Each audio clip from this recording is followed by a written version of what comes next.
Hello everyone, how are you. मैं शिप्रा अग्रवाल, मेरे channel का नाम अमेजिंग साइंस यूट्यूब पर। और मैं आपके लिए आज फिजिक्स की क्लास 8 की वीडियो लेके आई हूँ, जिसमें आज हम टॉपिक पढ़ेंगे लाइट एनर्जी। ठीक है, तो चलिए स्टार्ट करते हैं। अगर पसंद आए आपको तो चैनल को लाइक करना, शेयर करना, सब्सक्राइब करना मत भूलिएगा। अपने जितने भी ग्रुप्स में आप जुड़े हुए हैं, इंस्टाग्राम पर या फिर टेलीग्राम पर या फिर व्हाट्सएप पर या फेसबुक पर, प्लीज़ शेयर जरूर कीजिए। ठीक है, चलिए ठीक है, आइए स्टार्ट करते हैं। Light energy. ओके, तो लाइट एनर्जी क्या होती है हमारी। तो आपने इससे पहले हम एक बार जानेंगे कि आपको पता होना चाहिए, जो लाइट होती है वो एयर में फास्टर ट्रेवल करती है, ठीक है, देन वाटर और ग्लास। क्या कहना चाह रही हूँ मैं कि जो लाइट की वेलोसिटी है, ठीक है, या स्पीड है, वो आपकी एयर में ज्यादा होती है इन कंपैरिजन टू वाटर और ग्लास। ठीक है, देखो कैसे। जो लाइट की स्पीड है एयर में, वो कुछ बच्चों को पता होगी 3 × 10⁸ मीटर पर सेकेंड होती है। 7th क्लास में आपने इसके बारे में अच्छे से पढ़ा है।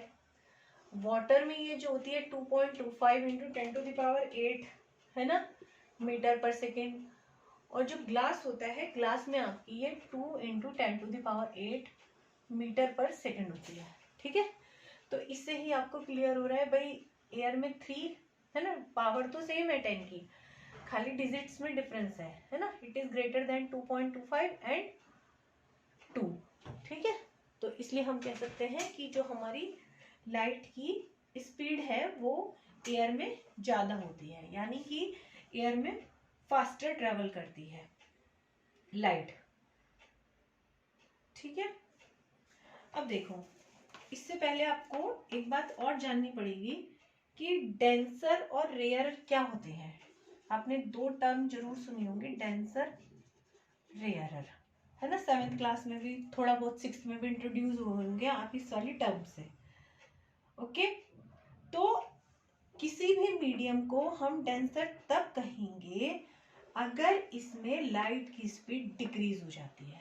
क्या बताया मैंने, if the speed of light in the medium decreases, then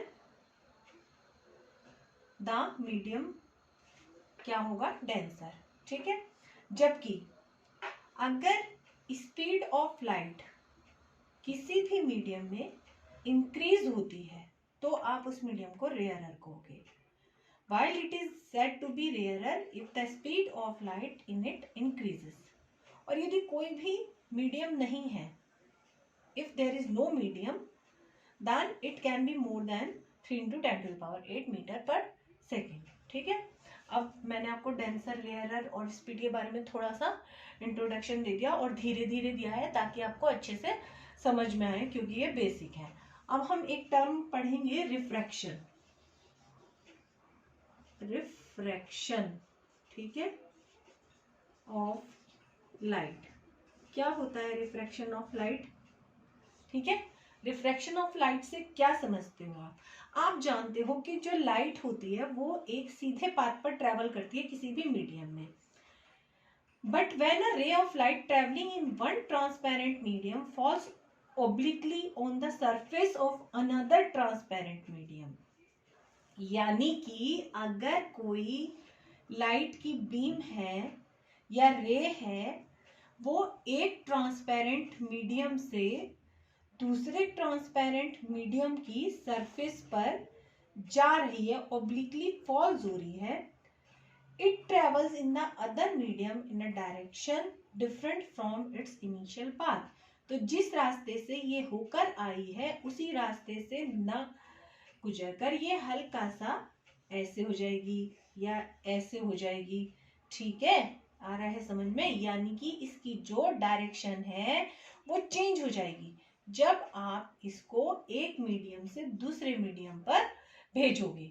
जैसे सपोज करो, वाटर से आपने ग्लास में भेज दिया, एयर से ग्लास में भेज दिया, है ना, मीडियम तो कोई भी हो सकता है ना। ग्लास से वाटर में भेज दिया, आ रहा है आपको समझ में। तो ये अपने जो इनिशियल पाथ से हमेशा डेविएट होगी।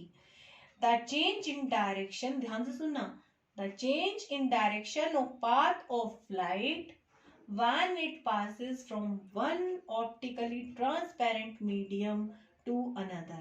भाई वाटर भी ट्रांसपेरेंट है, ग्लास भी, एयर भी, ग्लास भी, वाटर भी, दूसरा भी ले सकते हो, ग्लास से एयर, एयर ऐसे करके आप ले सकते हो, एयर से वाटर है ना, कोई भी मीडियम बना सकते हो। तो इसको ही हम रिफ्रैक्शन ऑफ लाइट कहते हैं। क्या कहते हैं? Refraction of light. थोड़ा सा टफ टॉपिक है, लेकिन अगर समझोगे, ध्यान दोगे तो आपको अच्छे से समझ में आ जाएगा। दोबारा से करते हैं कि जब कोई भी लाइट की कोई भी रे या कोई भी बीम, ठीक है, एक ट्रांसपेरेंट मीडियम से दूसरे ट्रांसपेरेंट मीडियम की सरफेस पर ऑब्लिकली गिरती है, ठीक है, या it travels in the other medium, भाई एक मीडियम से दूसरे मीडियम में जाती है, तो ये हमेशा जिस पाथ से होकर आई है दूसरे मीडियम में जाने के बाद अपना पाथ की जो डायरेक्शन है वो चेंज करती है in other medium in a direction different from its initial path. Then we said that refraction of light has been taken place, कि जो है लाइट का रिफ्रैक्शन हो रहा है। अब अगर हम किसी रेयरर, पहला केस ले रहे हैं, first case is if a ray of light travels from a rarer medium to denser medium, ठीक है, यानी कि एयर से वाटर में, ठीक है, अब एयर से वाटर में जा रही है, तो ये एयर आपका यहाँ पर क्या है? रेयरर मीडियम है, और वाटर जो है आपका डेंसर मीडियम है। when a ray of light travels from a rarer to a denser medium, यानी कि from air to water या फिर from air to glass, चाहे तो एयर से ग्लास में ले लो, चाहे एयर से वाटर में ले लो आप, ठीक है, आ रहा है आपको समझ में? एयर से वाटर में या फिर एयर से ग्लास में, तो आप क्या कह रहे हो? रेयरर से डेंसर में, रेयरर से, ये भी रेयरर और ये डेंसर में जा रही है, तो ये हमेशा अपनी नॉर्मल से थोड़ा सा बैंड होगी। जैसे सपोज भाई ये ऐसे गिर रही थी, तो इसको ऐसे निकल जाना चाहिए था, है ना, ऐसे निकल जाना चाहिए था, ये डायरेक्शन होनी चाहिए थी इसकी, इनिशियल डायरेक्शन है, आई है ये, है ना, लेकिन ये हमें कुछ इस तरह से फील होती है, इस तरह से प्रतीत होती है, और ये सपोज करो कि आपकी नॉर्मल बन गई। देखो डॉटेड लाइन इमेजिनरी है, ये इसको नॉर्मल बोलते हैं। ये इनिशियल रे है जो आपने फॉल की है मीडियम, एक मीडियम से दूसरे मीडियम की सरफेस पर, ये ग्लास है या वाटर कुछ भी ले लो, और ये आपका एयर है, यहाँ पर हमने एयर ले रखी है, तो जाना तो इस पे चाहिए था, पोजीशन तो इसकी ओरिजिनल ये होनी चाहिए थी, है ना, इनिशियल, ये ऐसे निकल जानी चाहिए थी, पर ये ऐसे ना निकल के इस तरह से डेविएट होती है अपने रास्ते से, अपने पाथ से, और ये एपरेंट, ये हमें दिखाई देती है, ठीक है, ये आपकी एपरेंट डायरेक्शन है, और इसको आप स्मॉल आर से प्रेजेंट करते हो, और जिस एंगल पर ये फॉल होती है, गिरती है, उसे आप आई से रिप्रेजेंट करते हो, जिसे एंगल ऑफ इंसिडेंस कहते हो, और जहां से ये निकलती है, जो नॉर्मल के साथ एंगल बनता है, उसे आफ्टर रिफ्रैक्शन, तो उसे हम एंगल ऑफ रिफ्रैक्शन कहते हैं, स्मॉल आर से रिप्रेजेंट करते हैं। तो बेसिक्स आपको क्लियर हो गए होंगे। इसमें मैंने आपको क्या बताया है? रेयरर से डेंसर की तरफ, जो तो आप देख रहे हो कि ये बैंड हो रही है टुवर्ड्स द नॉर्मल, क्या हो रही है? बैंड हो रही है, बैंड टुवर्ड्स, ये नॉर्मल है, द नॉर्मल रे।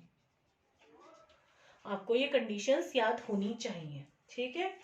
अब सेकंड कंडीशन की बात करते हैं हम। ये तो ऊपर वाला मैं रब कर रही हूँ, ये आपको समझ में आ रहा है, तीनों केस में एक ही जगह पर आपको शो करने की कोशिश करूंगी, ठीक है। थोड़ा सा बच्चों नया चैप्टर है, नया टॉपिक है, ठीक है, थोड़ा सा आप में से बहुत सारे लोगों को ये टफ भी लग सकता है, इसलिए आप वीडियो को 2 या 3 बार रिवाइंड करके देख सकते हैं अगर आपको ये एक बारी में समझ में नहीं आ रहा है। कुछ बच्चे होते हैं जिनको एक बारी में समझ में आ जाएगा तो वेल एंड गुड।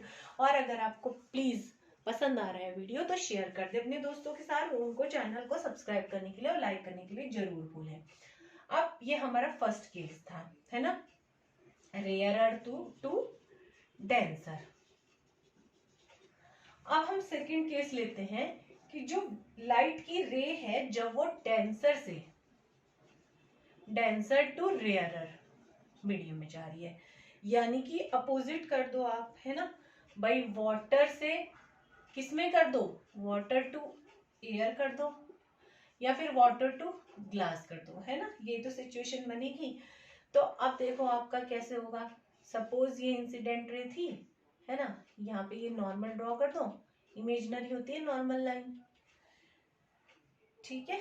तो ये ऐसे निकल जानी चाहिए थी आपकी, ऐसे जानी चाहिए थी आपकी, है ना, ऐसे जानी चाहिए थी, लेकिन ये ऐसे जाती है, यानी कि बेंड्स अवे फ्रॉम नॉर्मल। यहाँ पे आप देख रहे हो क्या हो रहा है, bends away from normal, normal से हट रही है, दूर जा रही है। ये आर हो गया, ये आपका आई हो गया, ये वाटर हो गया, ये आपका एयर हो गया, ओके। ये इंसिडेंट रे हो गई, ये रिफ्लेक्टेड रे हो गई आपकी, ये एंगल ऑफ इंसिडेंस हो गया, एंगल ऑफ रिफ्लेक्शन हो गया आपका, है ना। ये है आपकी एपरेंट डायरेक्शन, ओके। तो दोनों में समझ में आ गया आपको। अब हम क्या करें, थर्ड ले लेते हैं। अगर नॉर्मली मतलब कि कोई भी when a ray of light falls normally on the surface separating the two media, तो ये अनडेविएटेड फॉर्म में निकल जाते हैं। इट पासेस अनडेविएटेड किसी एक मीडियम से, मीडियम 1 से आप मीडियम 2 में जा रहे हो, ठीक है। तो आप ये देखोगे ऐसे ही, भाई ये ऐसे गई और ये ऐसे ही नॉर्मल से ही निकल गई। When a ray of light passes from one transparent medium to another transparent medium having the same refractive index, ना कोई रेयरर है ना कोई डेंसर है, दोनों सेम है, तो ये इट रिमेन्स अनडेविएटेड, ठीक है। अब इसमें हमने कुछ टर्म्स यूज की हैं, वो मैं आपको एक एक करके एक्सप्लेन कर रही हूँ। सबसे पहले मैंने आपको इनिशियल या इंसिडेंट रे कहा था, इनिशियल रे को इंसिडेंट रे भी कहते हैं। जो रे ऑफ लाइट फॉल करती है सरफेस पर या दोनों मीडियम को जो सेपरेट करने वाली सरफेस है उस पर गिरती है, तो हम उसे इंसिडेंट रे कहते हैं। द रे of light falling on the surface separating the two media is called the incident रे, ठीक है। सेकंड मैंने क्या बताया था, एपरेंट रे, जिसको हम रिफ्रैक्टेड रे भी कहते हैं। क्या कहते हैं, इनिशियल को क्या बताया, इंसिडेंट रे, इनिशियल को क्या बताया है मैंने, इंसिडेंट रे, ओके। और ये जो एपरेंट रे है इसको क्या बताया है आपको, रिफ्रैक्टेड रे, तो अब हम इसके बारे में बात कर रहे हैं। द रे of light travelling in other medium in the change direction, ये वाली, दिस वन, ठीक है, change direction is called the refracted रे। और ये नॉर्मल आपको दिखाई दे रही है। The perpendicular drawn on the surface separating the two media at a point where the incident ray strikes it, that is, ठीक है, that is at the point of incident is called normal। उस line को जो imaginary है, ठीक है, incident ray और जो आपकी रिफ्रैक्टेड रे है उसको उसके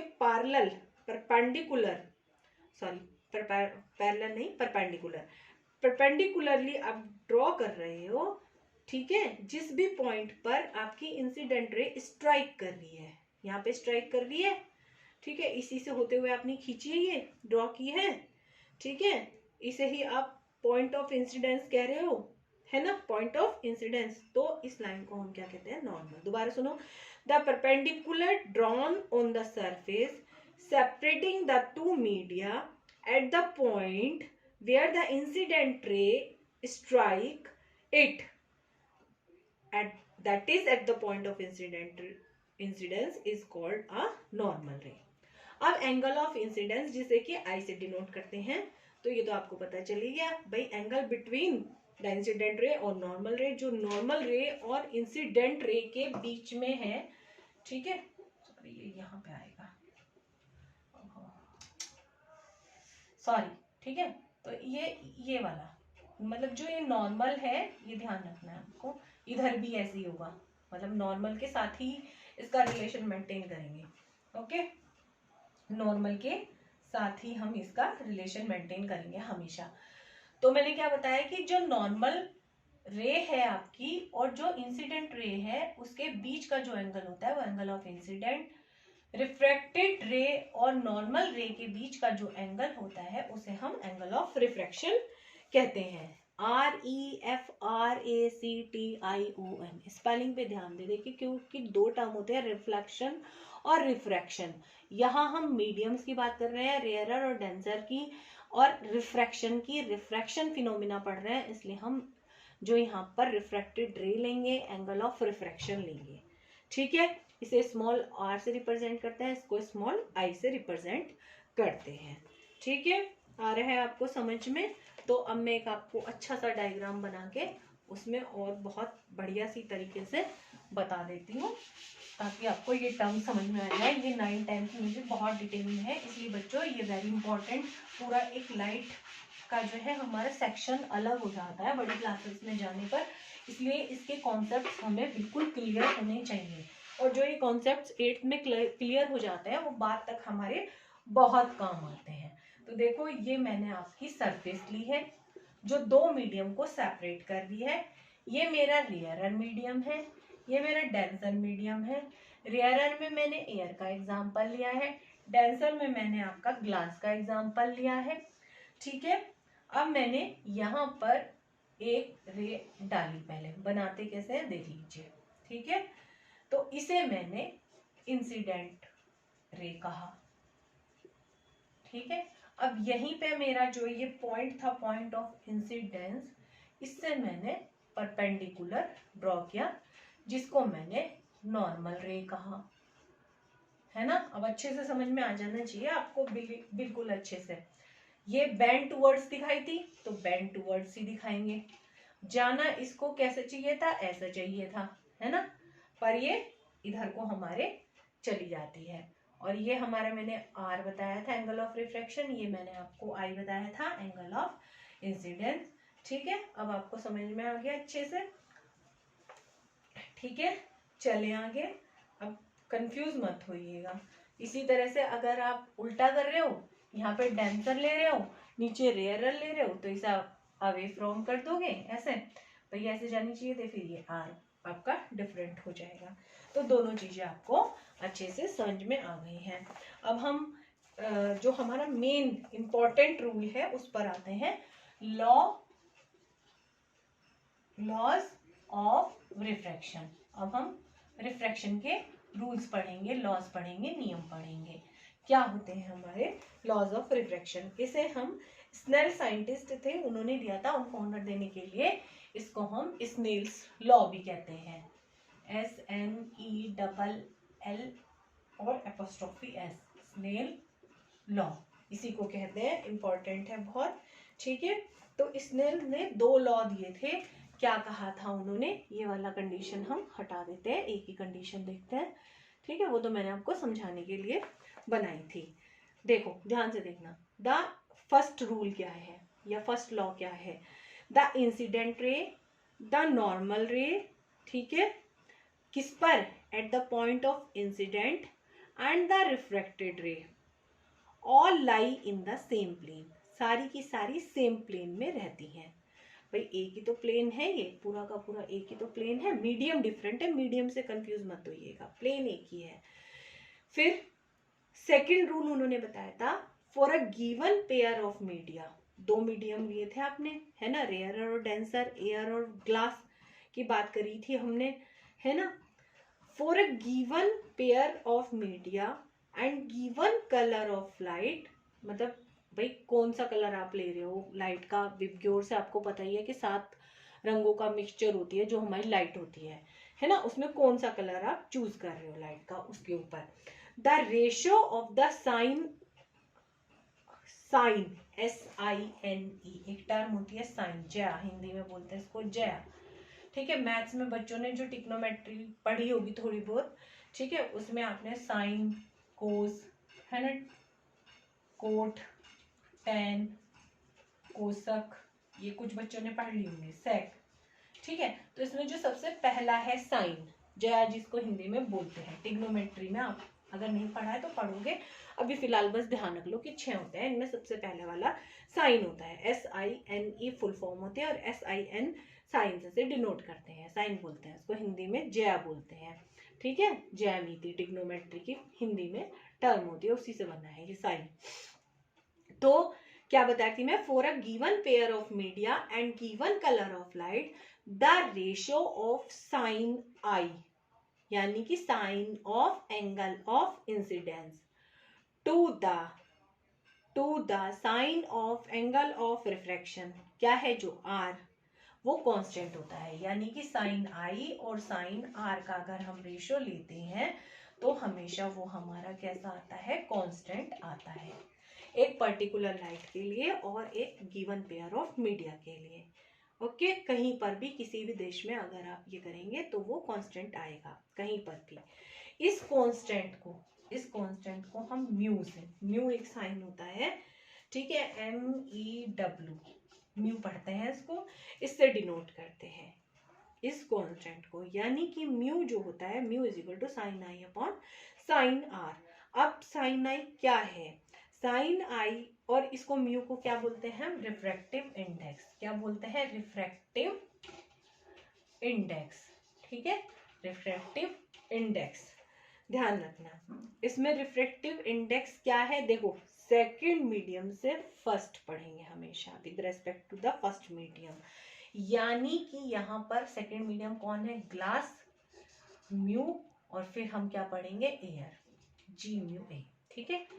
यानी कि अभी समझाती रहूंगी मैं धीरे धीरे, अभी आप इतना डीप में मत जाओ नहीं तो कंफ्यूज हो जाओगे, ठीक है। अभी तो समझ लो बस, रिफ्रैक्टिव इंडेक्स क्या होता है आपका, refractive index of the second medium with respect to the first medium is speed of light in the first medium, speed of light in the first medium with ratio या फिर upon speed of light in second medium, ठीक है, speed in second medium, क्या बताया मैंने, mu is equal to speed of light in medium 1, ठीक है, and speed of light in medium 2, ये भी इसका फॉर्मूला होता है। अगर हमको एंगल नहीं पता है और खाली हमको लाइट की स्पीड के बारे में पता है, देखो अभी मैंने बताई थी कि जैसे एयर की बात कर रहे हैं हम, है ना, तो मीडियम 1 लिया हमने, एयर में कितनी थी आपकी, अभी बताती हूँ मैं, म्यू की वैल्यू निकालना आपको 3 × 10⁸ थी, सबसे पहले बताया था मैंने लेक्चर शुरू होते ही, है ना, क्लास जब स्टार्ट हुई थी तभी मैंने आपको ये बता दिया था। तो और दूसरी आपकी जो है, हमने ग्लास की बात करी थी, तो ग्लास में मैंने कितनी बताई थी आपको, ध्यान करो जरा, 2 ठीक है, वाटर में तो थी 2.25 और ग्लास में कितनी बताई थी, 2, तो देखो ये 10⁸ से ये कट गया, तो ये आ गया 3/2, कितना आ गया 1.5, कितना मजा आया ना, क्योंकि रेशो है ना, दोनों सेम उसका, तो इसलिए इसकी कोई यूनिट नहीं होगी। देखो कितना मजा आया और कितना आसान है, कितना इजी है म्यू की वैल्यू निकालना, पता चल गया आपको। और अगर आपको आई की वैल्यू पता है, जैसे सपोज करो ये भाई 60 है ना, और ये आपका सपोज करो 30 रह गया, तो निकाल दो भाई, sine 30 upon sine 60 upon sine 30 करके भी निकाल सकते हो। एक और फॉर्मूला बताया ना मैंने आपको, mu is equal to sine i upon sine r, अगर एंगल पता है तब भी कितना अच्छा न्यूमेरिकल है, कितनी इजी है, और फुल मार्क्स आता है, और 2 से 3 मार्क्स में ये क्वेश्चन आपका आता है। तो आ गया साइन 60 और ये आ गया आपको साइन 30, है ना, तो इनकी वैल्यू आपको दी होगी वहां पर, क्योंकि अभी आप बहुत छोटे हो, आपने ट्रिग्नोमेट्री अच्छे से नहीं पढ़ी है, तो जो भी इनकी वैल्यू होगी वो आपको दी हुई होगी, तो उससे आप निकालोगे तब भी 1.5 आएगा। ठीक है, इतना हम डीप में नहीं जा रहे हैं, बस खाली मैंने फॉर्मूला अप्लाई करना बताया। अभी आपके सिलेबस में खाली यही वाला फॉर्मूला है, speed of light in one medium upon speed of light in medium two, दोनों को डिवाइड करने पर आपको म्यू की वैल्यू इजीली मिल जाएगी।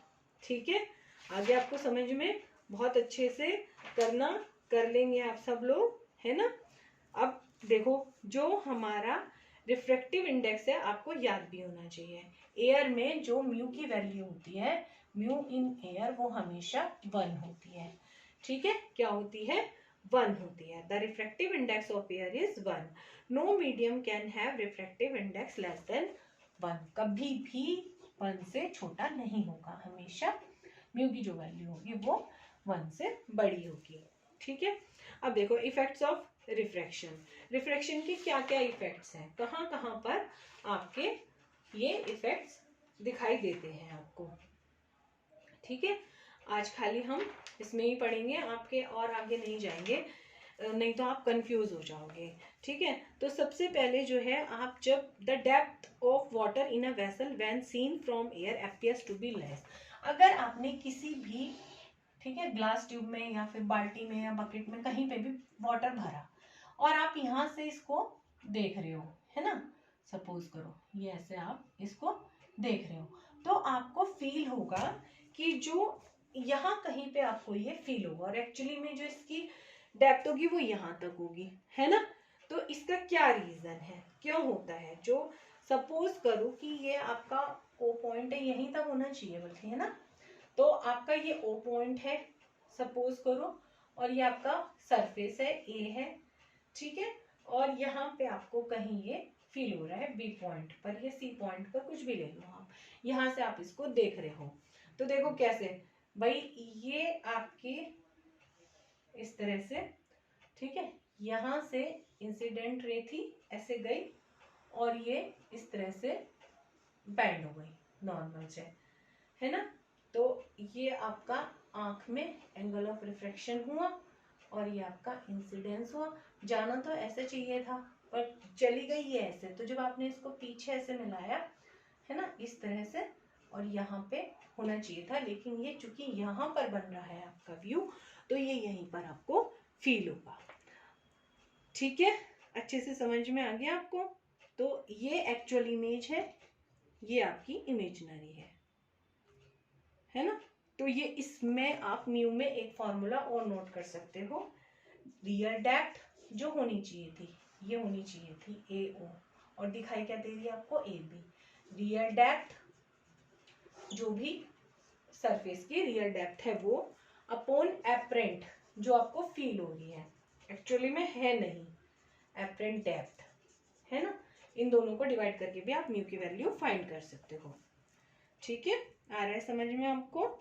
इसमें आप कॉइन का भी एग्जांपल कर सकते हो कि आपने एक खाली ग्लास ले लिया, एक खाली ग्लास के अंदर आपने एक कॉइन ले लिया, ये इस तरह से रख दिया, और फिर उसे आपने एक टेबल के ऊपर ऐसे टेबल पे पुट कर दिया, रख दिया।